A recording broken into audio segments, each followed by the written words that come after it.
Olá, alunos! Sejam bem-vindos a mais uma aula de História. Eu sou a professora Cláudia Gomes, eu sou uma mulher branca com os cabelos escuros na altura dos ombros. Eu uso óculos e estou vestindo uma roupa estampada. Existia uma linda cidade, uma cidade quase que no meio do deserto. Por ela passavam mercadores, caravanas de camelos carregadas de mercadorias, de ouro, de joias e de muita riqueza. Mas lá também passavam pessoas que buscavam um santuário para fazer uma peregrinação. Há muitas centenas de anos isso acontecia. Que cidade é essa? É a cidade de Meca. Isso mesmo, a cidade sagrada dos muçulmanos. Mas para a gente entender como ela se tornou a cidade sagrada dos muçulmanos, vem comigo que eu vou te contar essa história. O Islã surgiu na Península Arábica, no continente asiático. Essa região é cercada por mares, com montanhas e clima tropical ao sul. Ela era tão fértil que os romanos antigos chamavam de a Arábia Félix, ou seja, a Arábia Fortunada. Ao norte, nas regiões mais desérticas, viviam os beduínos, que em árabe significa aquele que vive no deserto. Eles atuavam no comércio através das caravanas e falavam a língua árabe. Até o século VII, as pessoas que viviam lá se organizavam em clãs, ou seja, famílias que se consideravam descendentes de um ancestral comum. Eles eram nômades e politeístas. Eles acreditavam na existência dos djinns ou gênios. Eles eram responsáveis pelas doenças e pestes, e vem daí as histórias dos gênios da lâmpada. Foi nesse lugar que nasceu Mohammed, conhecido como Maomé, cerca de 570 da nossa era. Órfão aos 7 anos, ele foi viver com um tio que fazia caravanas comerciais. Maomé teve contato com pessoas de diferentes lugares, culturas e credos, como os judeus e os cristãos. Aos 25 anos, conheceu Khadija, uma viúva, e eles se casaram. Aos 40 anos, Maomé já era um homem rico e respeitado na Arábia. E um dia, ele caminhando, ele subiu ao Monte Hira e lá ele ouviu uma voz, um tilitar, a voz do arcanjo Gabriel, que disse para ele: Maomé, só existe um Deus, Alá, e Maomé é o seu profeta. Maomé ficou muito assustado, saiu de lá correndo. Isso porque ele achou que era um djinn ou um demônio, um daimon em grego, que na verdade, dentro da crença politeísta, era uma entidade que ficava entre o bem e o mal. Mas depois, conversando com um cristão, que explicou a ele que o anjo Gabriel era um enviado de Deus e falou para ele se acalmar. Foi então que por 22 anos Maomé ouviu as pregações e a fala do anjo Gabriel. Os seus companheiros, então, depois anotaram num livro tudo que Maomé escutou, no chamado do livro O Corão. Maomé, então, começou a pregar, a falar para as pessoas todas as mensagens que o anjo falou para ele. Eram mensagens de amor e de caridade e de igualdade. Com isso, ele atraiu as pessoas que eram mais pobres, os pessoas escravizadas, os que eram menos ricos. Ou seja, a nova religião atraiu muita gente. Então, voltando à cidade de Meca, lá do início da aula, vamos lá. Lá havia o santuário sagrado da Caaba, que segundo a tradição teria sido feita por Abraão, e onde ficava guardada a Pedra Negra, um meteorito que atraía os peregrinos que iam lá rezar para os seus diversos deuses. A elite da cidade lucrava muito com essa peregrinação. E, claro, não gostou quando Maomé começou a pregar a ideia de um Deus único, porque temiam que as pessoas se desinteressassem pelo santuário e eles lucrassem menos.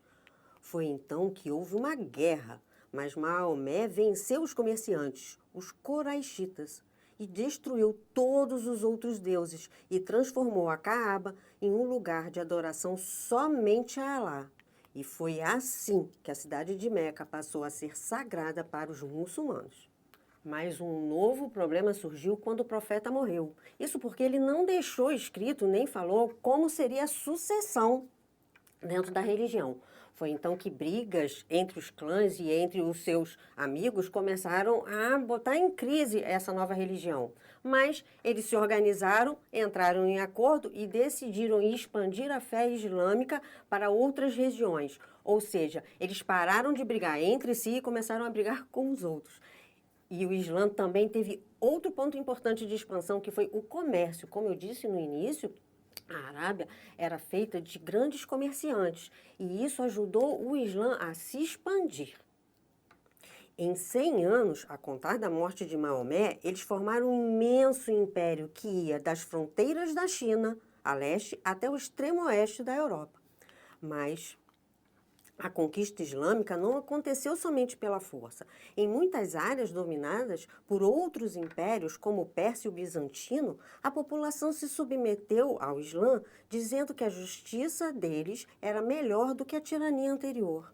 A conversão forçada é proibida pelo Islã, mas, para incentivar, os governos davam muitas vantagens a quem se convertesse à nova religião, como isenção de tributos e garantia de direitos políticos, e também permitia que todos continuassem com suas crenças por bastante tempo. Ou seja, podemos dizer que a expansão da nova religião, do Islã, foi fruto do fervor religioso, do comércio e também do povo do deserto que estava acostumado com táticas de guerra.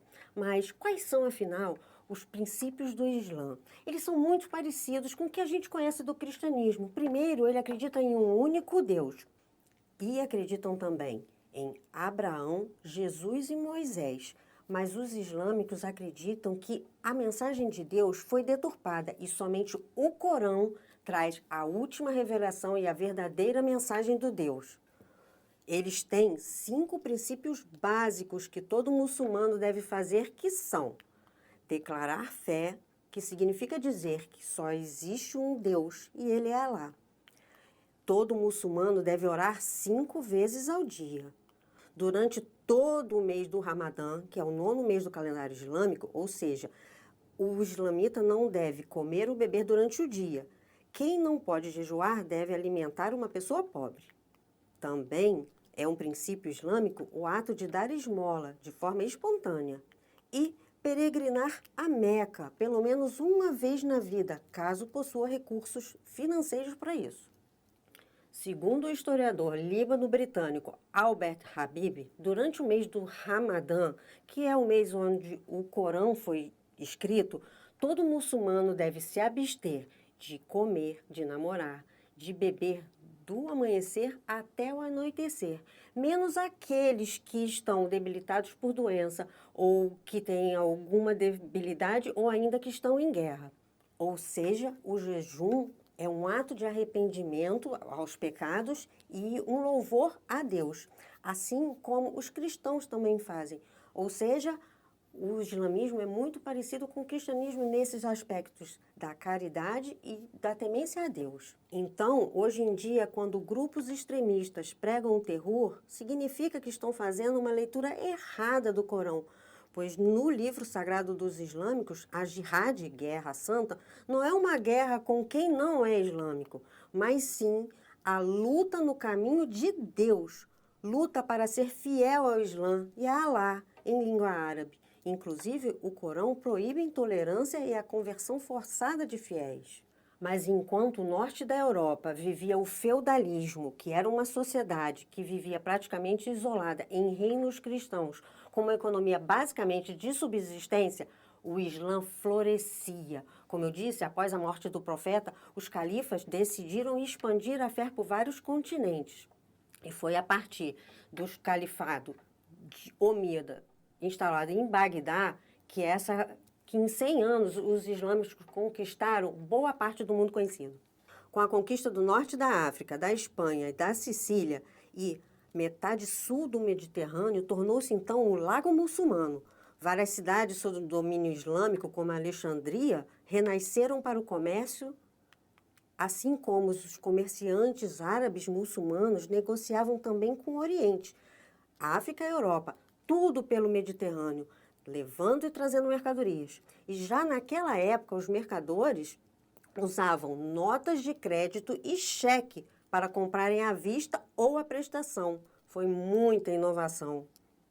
A era de ouro do Islã começou na metade do século VIII, com a ascensão do califado abássida, que transferiu a sede do califado de Damasco para Bagdá, que na época tinha 1 milhão de habitantes. Durante o período abássida, o mundo islâmico viveu o esplendor intelectual e artístico. Isso porque os califas abássidas preconizaram o conhecimento para a expansão do império. Esses califas criaram a Casa do Saber, que era um lugar onde cientistas e pensadores, muçulmanos ou não, se juntaram para traduzir todo o conhecimento até então produzido para o árabe. Outro exemplo de esplendor foi o Califado de Córdoba, no sul da Europa, com o domínio muçulmano da Península Ibérica. A península foi reurbanizada, pois os califas de lá construíram diversos palácios, mesquitas, bazares, jardins, entre outras construções que atraíam sábios e artistas. Os muçulmanos que conquistaram a região eram chamados pelos europeus de mouros, do latim mauri, que significa negro e se referia à pele escura deles. Mas, na verdade, os mouros se constituíam de sírios, egípcios, persas e berberes, ou seja, uma força conjunta de todo o mundo islâmico à época que estava em plena expansão. Mas o mais legal para mim da história do Império Islâmico não é só toda a conquista comercial que eles fizeram, mas sim toda a cultura e todo o conhecimento que eles produziram ao entrarem em contato com diversos povos, como os gregos, os bizantinos, os africanos. Ou seja, eles construíram muito conhecimento e que a gente pode ver ainda hoje como legado. Na arquitetura, os árabes trouxeram grandes abóbodas, minaretes, arcos e padrões decorativos. Na literatura, a mais famosa peça islâmica é o livro das Mil e Uma Noites, que reúne contos indianos, persas, lendas e romances árabes, além de histórias egípcias. Nas ciências, houve muitos estudos de astronomia que ajudaram a aperfeiçoar instrumentos como o astrolábio e a bússola. Entre os séculos 9 e 13, os califas financiavam o desenvolvimento da astronomia, que descobriu diversos corpos celestes. Na matemática, a álgebra e a geometria. Na física e na geografia, entre muitas outras coisas que foram fundamentais para a ciência moderna. Bem mais tarde, o Império começou a enfraquecer, primeiro devido à divisão e à coexistência de 3 califados, mas não só. Um dos fatores principais do declínio do Império foi que os religiosos começaram a criar problemas com os cientistas e os califas começaram a deixar de financiar toda a ciência e o conhecimento. E aí sim, o Império perdeu o seu esplendor e começou o seu declínio. Então, nossa aula vai ficando por aqui, mas vamos resumir o que nós vimos hoje? O Islã é a religião daqueles que acreditam em Alá, palavra que significa submissão ou paz, e entrega à vontade de Deus. Muslim significa aquele que se submete, logo todo muçulmano é islâmico, mas nem todo árabe é muçulmano. Vimos que o fervor religioso, a cultura guerreira e o comércio foram importantes para a expansão do Império.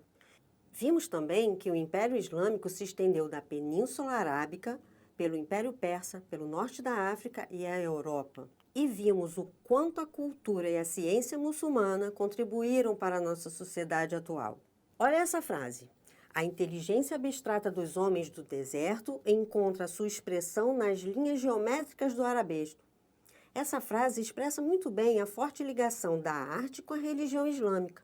E ao visualizar as grandiosas obras de arte árabe, vemos que estão edificadas na forma de palácios e mesquitas. Pensando nisso, o desafio que eu deixo para você é: como você enxerga a religiosidade na arte islâmica? Nossa aula agora fica por aqui, mas eu espero você para a próxima aula de História. Tchau!